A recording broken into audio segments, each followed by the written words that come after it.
Welcome to the Homeschool Together podcast.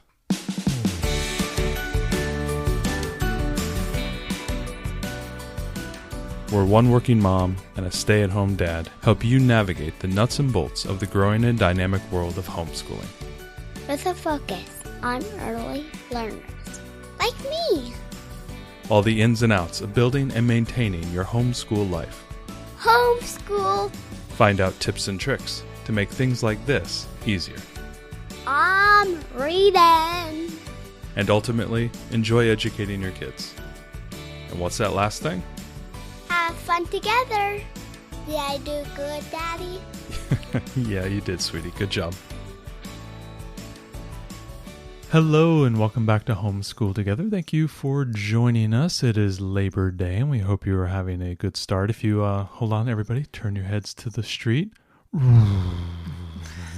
I think you heard the school buses go by and your children are now sad and depressed because nobody's on the street to play with anymore for the next couple of weeks. Or maybe you're getting geared up for your co-op or your parent partnership, or you're just getting started for your new homeschool year and you're super excited. I hope you are excited because we are excited as well.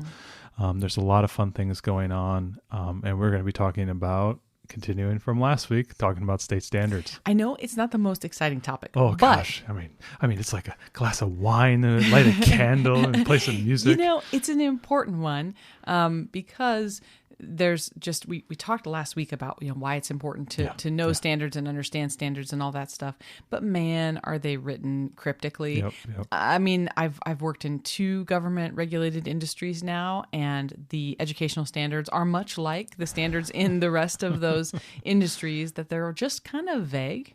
I think the biggest thing is that they're open to interpretation, and I think that's kind of a challenging thing. They're open to interpretation by us, or maybe by them, but there is a wrong answer, right? They know what it is. They're just not telling us. Yeah. You know? And the opinions. That's what gets me. It's like their opinions. Like if it was like, well, it's open to everyone's interpretation, ours and yours, then cool, but it's really just ours.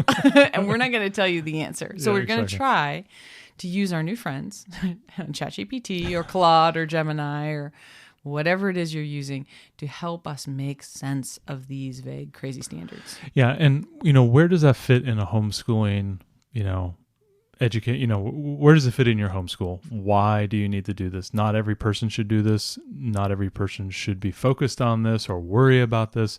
Absolutely 100%. There are some families that have a little bit more requirements with respect to reporting. Maybe they're working through kind of a homeschool charter. Maybe their state requires some level of reporting, and this is kind of an interesting thing. Or you have certain subjects you have to cover, and then maybe I have these, reading, ELA, and math is really covered because I have, a Common Core aligned curriculum here, but science and these few other things, I don't really have much here. I want to know what I have to do. Maybe I'll do an a la carte thing, or I'll design my own thing.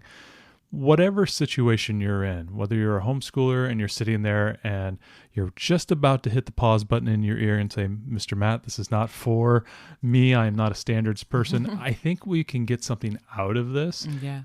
Because not that it's an important thing for homeschoolers to think about all the time, and we should not lose any sleep about this. But it's an interesting aspect of our homeschool to understand.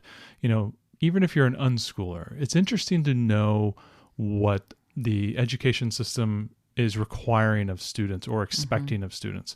Whether that, most homeschoolers will know our philosophical grounding in this. We will say that doesn't matter. We want, free thinking and critical thinking, young people. And that's what we're building in our homeschool, and the system over here doesn't fit that, and that's fine. We know that's a lot of the the thinking in the homeschool community, and that's great. But it's also interesting to know what they're thinking, and because there's sometimes you can learn things, right? Like I can learn from another. We'll do a sports analogy. There's always so many sports analogies. It's really interesting to know how does this sport think about approaching this topic or issue or physical activity or planning or whatever. And there may be something I can then apply to my own homeschool that can improve my outcomes or improve what we're doing. We just spent, me and you, the last 10, 15, 20 minutes using ChatGPT to talk about career prospects with our child. And, that is just like, it's just learning about different things and how does that impact our homeschool? Like, what type of changes can we make? What type of things can we do with our daughter who has a possible career interest? What can we do now to learn as much as we can? Because maybe that's not a area of study that's we know a lot about. Well, I want to know more about that, right? And it's hard to ignore the standards because it is such an important piece of the puzzle of 90% of all education. And there are expectations, maybe rightly or wrongly, that the standards feed into, or they set expectations. And we all know those expectations are not always met. You'll see school districts, hitting 40% competency on these things. And you're like, well, that's failing, right? And we understand that. But it's interesting to know what people think we should know, and then maybe what can we learn from that and apply to our own homeschool. Well, this is the yardstick that everyone's being measured against, right? Rightly or wrongly. And, if your student if you've just pulled your student out of school, maybe they were struggling, maybe there were areas they weren't meeting the standards. It's important to understand those so that you can help and know, like, okay, here's the areas that the school felt were deficient. You can agree or disagree with them, but at least you know what you're in for. And especially if you had a learning plan, like a 504 or an IEP or something like that. It wasn't working for your school and you want to pull them and homeschool them. These things are important for, that fed into that, right? Accommodations and modifications. And this is the stuff that's going to be on the test, right? Those assessments that happen, this is what's going to be there. And eventually, when you get to a certain level, the SATs or the ACTs. The other thing to remember, and I know that there are folks out there who listen to the podcast that are not homeschoolers, that are traditional public schoolers or private schoolers or what have you, that use homeschool principles in the summer or in the after time. And for you all, this is especially important because this is the as I said, the yardstick that your child's going to be measured against all year long, every year. So the first problem with these standards is that they're really written for the school districts. They're written for the administrators and the educators. They are not written for parents. They are not written to be friendly. They're really abstract, like construct viable arguments or determine central ideas and supporting details. Use place value, understanding, and properties of operations. You're like, what does this mean? Like, what does this mean? The ELA ones are the worst. Math is not so bad. Math feels ELA more... ones, ugh. Yeah, the math feels more black and white. And it was funny. I actually... Remember I told you the story about our parent partnership. We have this program called School to Go, and it's really great. They kind of like a homegrown thing that they do. It's like a school in a box. Yeah, it's like one of the. It's like a box curriculum. Yeah. So they just give you everything you need. Exactly. And what was on the wall were these really nice posters. I think they were from the state, and they were like very clear. A third grader should know how to add these numbers and how to do these things. I go, wow, this is great. Like I can just see what my those great books, like what a third grader should know. Yeah. Right. And I look over. And there's no ELA one. I'm like, where's the ELA? And I asked the teacher who was running it. And I said, hey, where's the ELA one? They're like, oh, it's a little bit more abstract on the ELA. Right. They're like, we can't even make a poster. Because I got second graders who are still decoding words, which is fine. And he goes, and I got second graders who are reading The Hobbit. And it's like, well, where should they be, right? It's like you got these ELA is a really tough ranges. one. Yeah. Well, and they write things. This is my favorite example from a standard. Use appropriate tools strategically, which could just mean that your child should know when to grab a ruler to measure this, right? Use appropriate tools strategically. It makes it sound really complex. And so some of them are vague like ELA. Some of them sound overly complex like this. This is where ChatGPT can really act like a translator for us or whatever we're going to talk ChatGPT, we're talk Chatty. We love Chatty, but you, Gemini, Claude, Grok, whatever is your flavor. This is where we can turn the dense and vague language into something that gives us some plain and usable goals that we can actually news you can use, and that you can apply in your homeschool. And I think that kind of goes into that first element is where we are simplifying the standards from the legalese, or maybe we'll say the standardese language, and trying to simplify that down.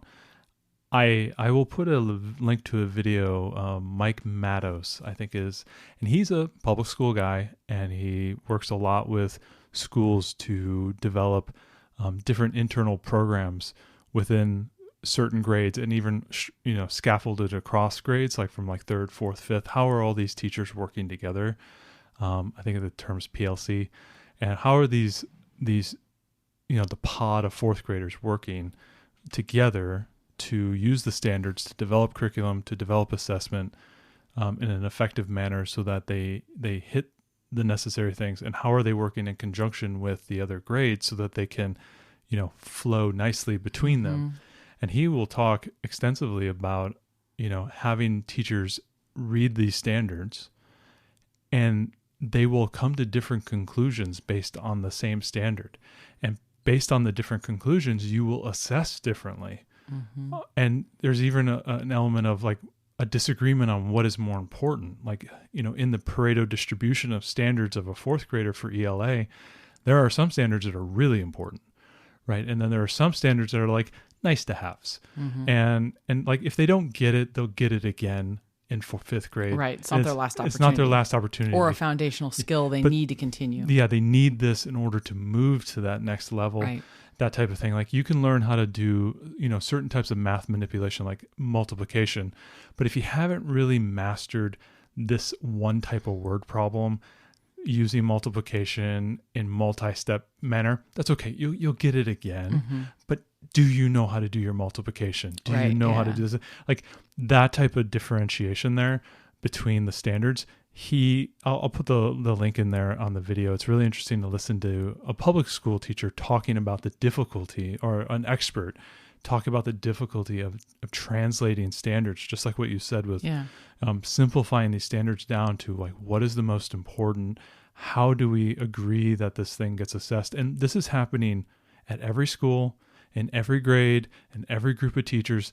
That's kind of the problem of having like kind of vague, massive standards that then have to filter down. And it's not like those standards come with like a text that you use, or like here's text. Here's the the test you have to administer and all that stuff. It doesn't do that. So at every single level, they're interpreting the thing. They're all doing the same thing we're trying to do. Or maybe the school is using a curriculum that is supposedly hitting all these standards, and then they are then executing that curriculum. And is there a variation within that? So it's like, it is a challenging thing. And so don't sit there and think like, oh, I don't get this, or this doesn't make a lot of sense, because it is a challenging thing across the board at all levels of education.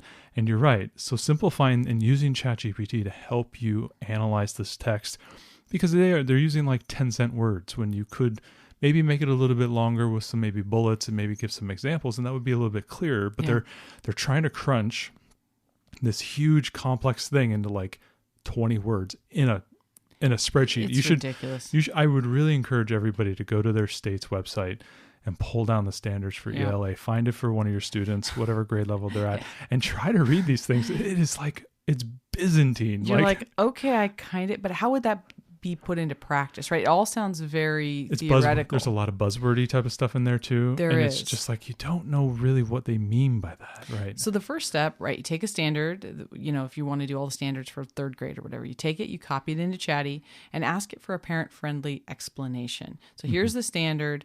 Can you explain this math standard or ELA standard in simple terms for a homeschool parent? And then it's going to break down, okay, this is what it means. So, understand a fraction A over B with A greater than 1 as a sum of fractions 1 over B. Like, that's the standard. Yeah. It's like, what does this mean? And ChatGPT, this is a real example. ChatGPT said, this means your child should be able to break up a fraction like 3/4 into 1/4 plus 1/4 plus 1/4 and understand why that works. Oh, okay, we can do that, right? This totally makes better sense. You can also ask it for like grade level specific versions. So explain this to me like I'm planning for a 9-year-old. And you can really try to tailor your lessons then for what the standard is trying to get at and your child's age and their ability. And the other thing that's awesome is that if your child does have some sort of learning disability, or our kids all have their own like specific roadblocks. Our daughter, word ladders. Our oldest daughter, our 6-year-old, she can do word ladders all day. Our almost 10-year-old, No. And the 6-year-old is answering the 10-year-old's word ladders, right? So it might not Sister, it's ship.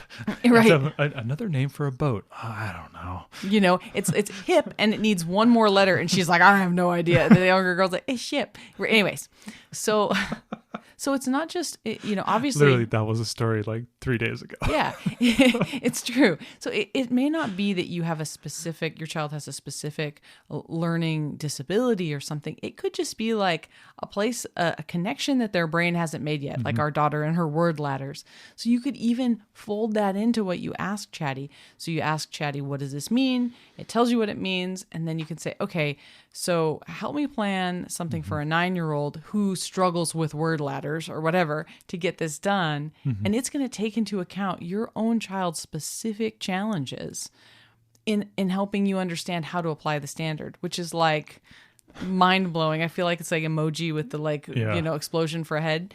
Because it's like, wow, I could actually take these, not only understand what they are, but understand how to apply them in my specific case. Yeah.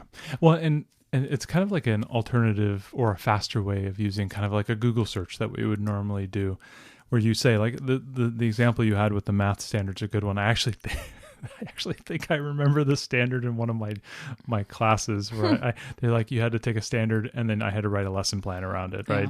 And I think I did this one. And what I asked it is that, if I were in a classroom, what would be some fun ways to use manipulatives and to do hands-on experiments that are more practical that the child could identify with the math instead of just doing silly numbers on the board or practice problems. Give me a couple of ideas. And it's just a really good idea generator. So if you're thinking about, once you've simplified that standard, you go, great, and my kid's just going to do math problems all day long? No, what's a cool way I could do this? I think the thing I had was scooping sugar out using, measuring spoons and doing fractions with that.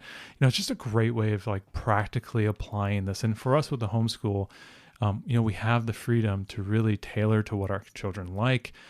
We know what they prefer. Are they more visual learners? Are they more auditory learners? Do they have special needs? Like some like accommodations that they might need, and they don't like loud noises and things of that nature. What type of activities can we do that can fit towards what works best for them? Using ChatGPT to not only break down the wording into simple, plain language, but it can help you build out examples of problems. Maybe even say, okay, give me a couple problems that I can do around this activity. How can I assess that my child knows how to do that now? How do I move forward? If my child has any, struggling points, how can I then come back and reinforce that concept? And just gives you a lot of great ideas on how to tackle, whatever the standard is or whatever this challenge that you're trying to do within the standard. Being able to use ChatGPT to help guide you through that process is I think super valuable for a lot of homeschooling parents. Yeah, and it's really valuable too. One of the things that you came out of your degree work, which was really interesting, is how they wanted you to wrap multiple standards together. Yeah. And so this is a great way too that we can get, Chatty to help us and say, okay, well, these are all the standards I'm doing. Can you find an activity or can you gamify this for me so that I hit all these like 2 or 3 standards in a group? Yeah, the round robin. So that you can kind of get them all together, right? It'll suggest a hands-on project or a game or, it'll try to print you a worksheet. It's not there yet. Come talk to us in 6 months. Maybe it will be, but, there's a lot that it can do, and that tailoring is so valuable. So now that we know what the standards are, what they really mean, and some ideas to teach it, you might be wondering like, okay, well, now I know what this math standard means, but I already have a math curriculum. Yeah. So, and many math curriculums are Common Core aligned and some are not. And you may be in a state that's not a Common Core state. So even if it was a Common Core aligned math curriculum, that doesn't help you necessarily because it doesn't meet what your state needs. So rather than reinvent the wheel and say, okay, for everything we do, we're going to do our math curriculum, and then we're also going to do these special activities that ChatGPT has, recommended for each of these standards. One thing you can do is take the scope and sequence of the curriculum. So whatever you use, most of the curriculum manufacturers put the scope and sequence on their website, and you can feed that into chat and say, how does this align with my state standards or Common Core, if that's what you'd like? Find out where it deviates, where it aligns, and then you don't have to reinvent the wheel for yourself. If your curriculum is mostly aligned, but it's missing like these 2 standards, then great. Do your curriculum and then grab those other 2 standards in a separate activity, but you don't have to throw out your whole curriculum. And also, you don't have to settle. This is the bigger thing for me. Yeah. You don't have to settle for a common core aligned curriculum that you don't really like because or your learner doesn't like. Or your learner doesn't like, it doesn't work for your family because you're concerned because the other ones don't say that they're aligned and you're like, I feel uncomfortable about that. We don't really love this program, but it is aligned. This is a great way to test that and see maybe the program that you love is like 95% aligned. And so you're cool with that and you'll pick up the extras later. So I think that's a really valuable way to use this too. Yeah, especially around your core subjects. The math and reading is great. I think also trying to fold in, a lot of times you may be doing maybe a mainline social studies curriculum similar to what we do. We kind of have 3 things, and then we supplement around them. Mm-hmm. Very often the supplementation may be a great thing for you to kind of dovetail into another curriculum. You may be doing a Charlotte Mason thing, like sort of like a build your library, but you may be thinking, how do I feed science into this? Or maybe I feel like I want a little bit more American history at my learner's level. I feel like my learner hasn't had enough civics, our oldest. And I'm like, well, how can I add more stuff in that fits into my regular curriculum, maybe even within the themes of what we're doing.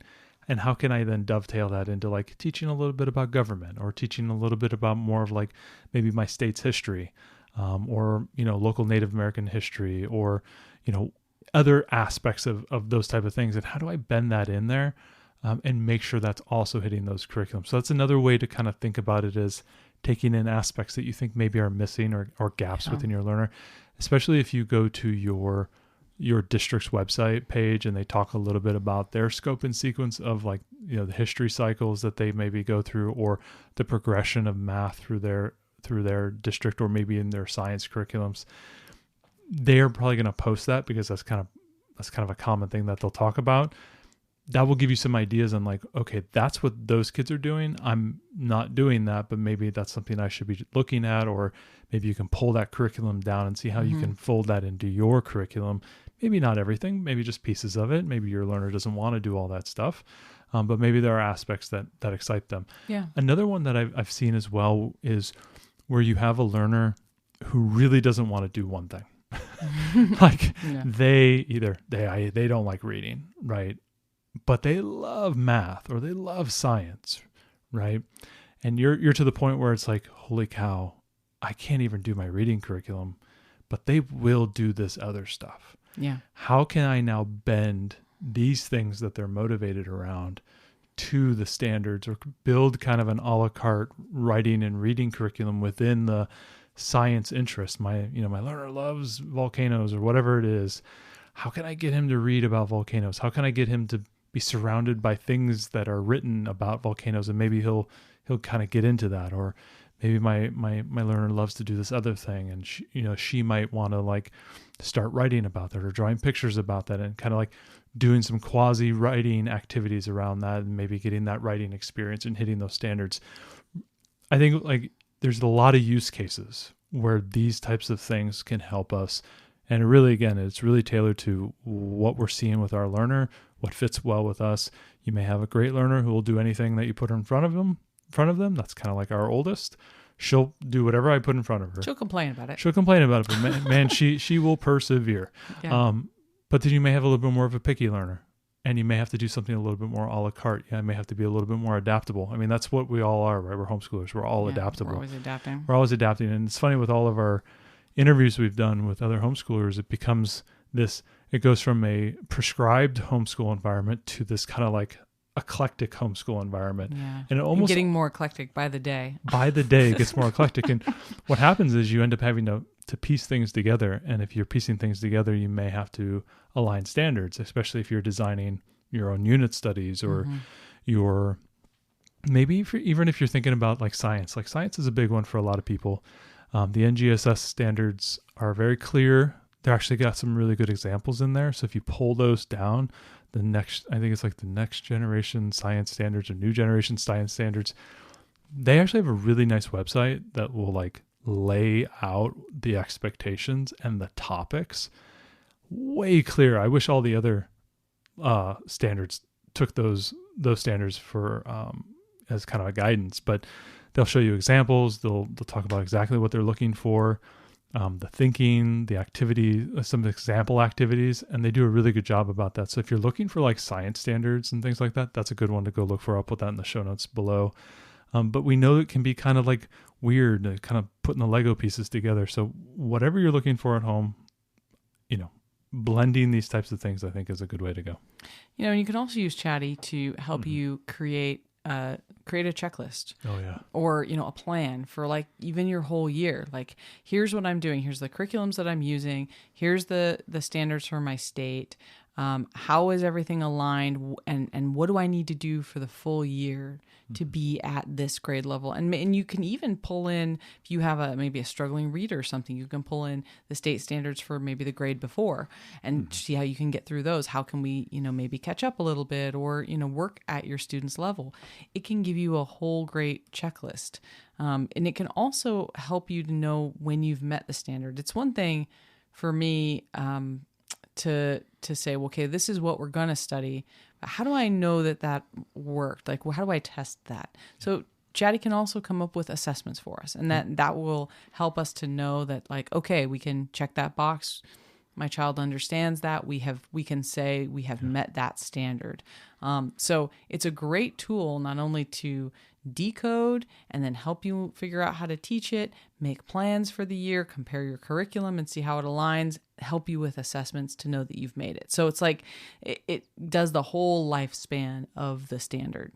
Yeah, assessments can be a little tricky. I know as homeschool educators, we're always, I think we lean more on formative assessment, which is kind of like assessing in the moment. Mm-hmm. You're watching your student do the activity. Did they do it right? You're asking questions. Did they demonstrate knowledge and understanding of the concept? We kind of go towards the summative assessments, kind of like the wrap-up test, quizzes, final tests, end of unit tests, those types of things.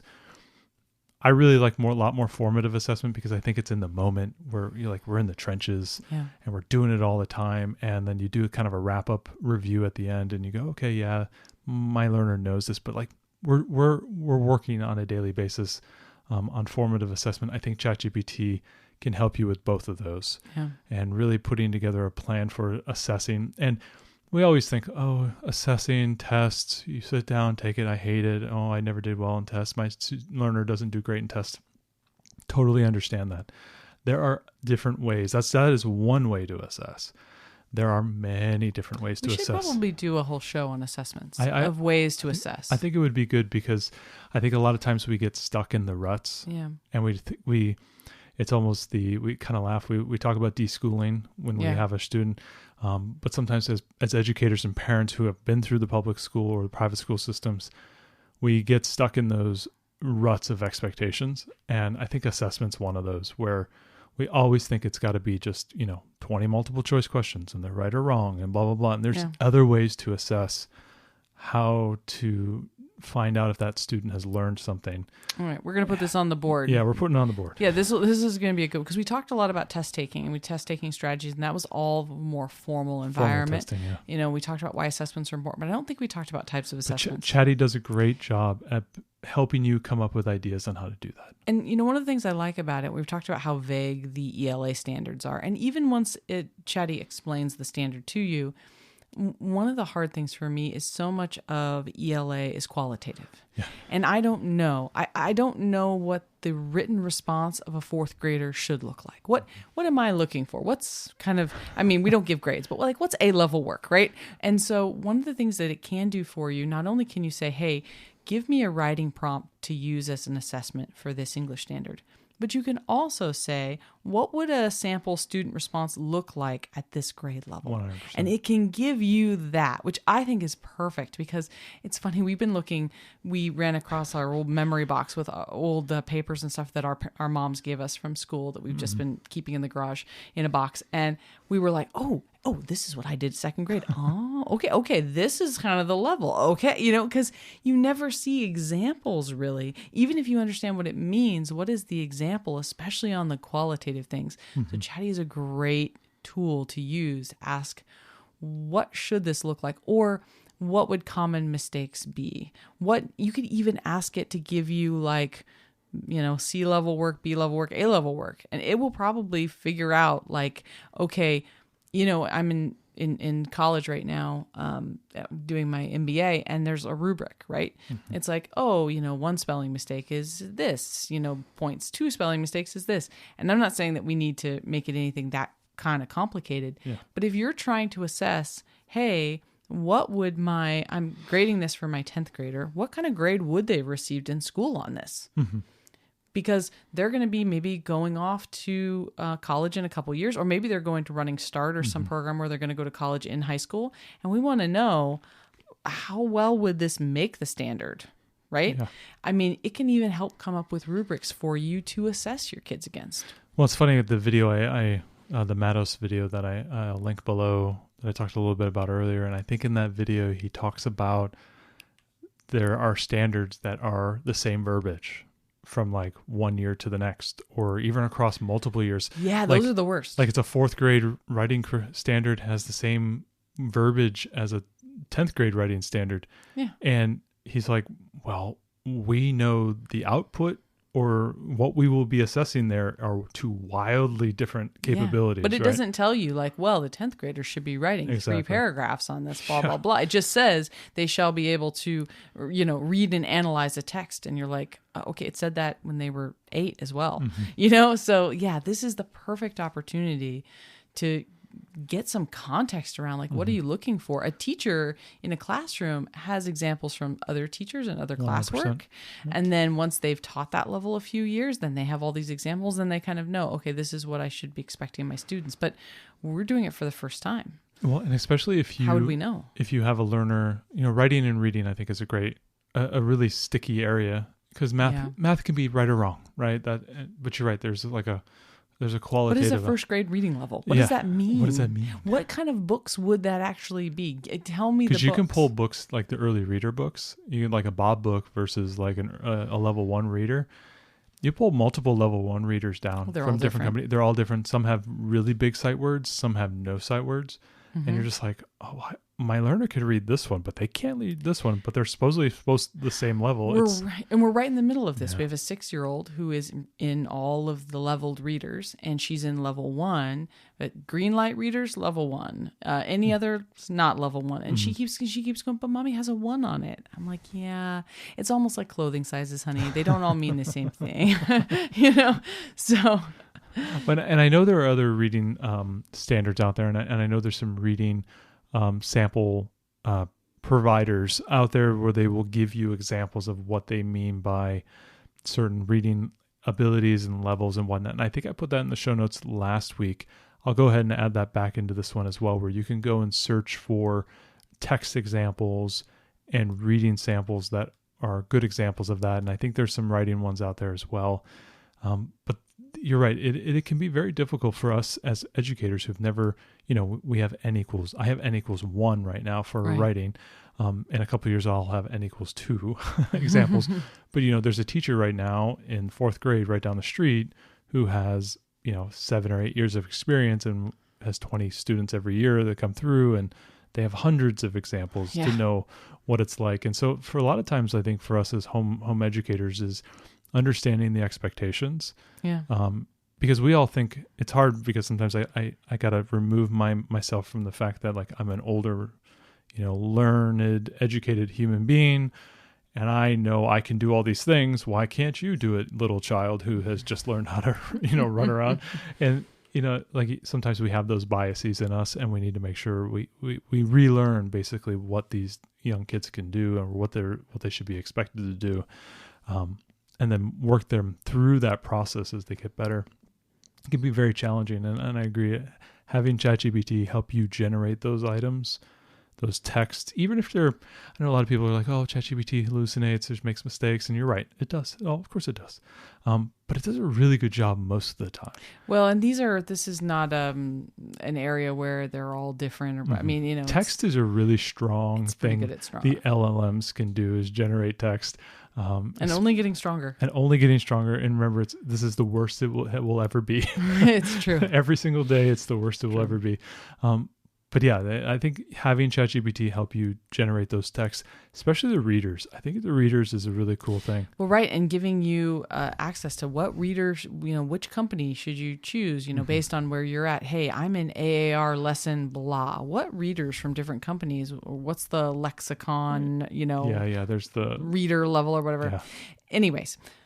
There's a lot of things that AI could do, but hopefully this is helpful just as getting us start to the standards. This is kind of an overview of just how you can use it in general. The next 2 episodes, we're going to go into depth. We're going to talk about how to actually decode the math and ELA standards. So if you're like, yeah, all these generalities, Matt and Ariel, okay, let's get down to brass tacks. That's next week and the week after, where we really talk about like how they're written, because if you start to understand the philosophy of how they were written in that language, then you can kind of do some of the decoding yourself and then use Chatty to help you come up with ideas and assessments and things. But you'll kind of know by looking at it how to interpret this, what this means. So stay tuned as we continue to dive into the well of standards. It's going to be valuable, I promise, everybody.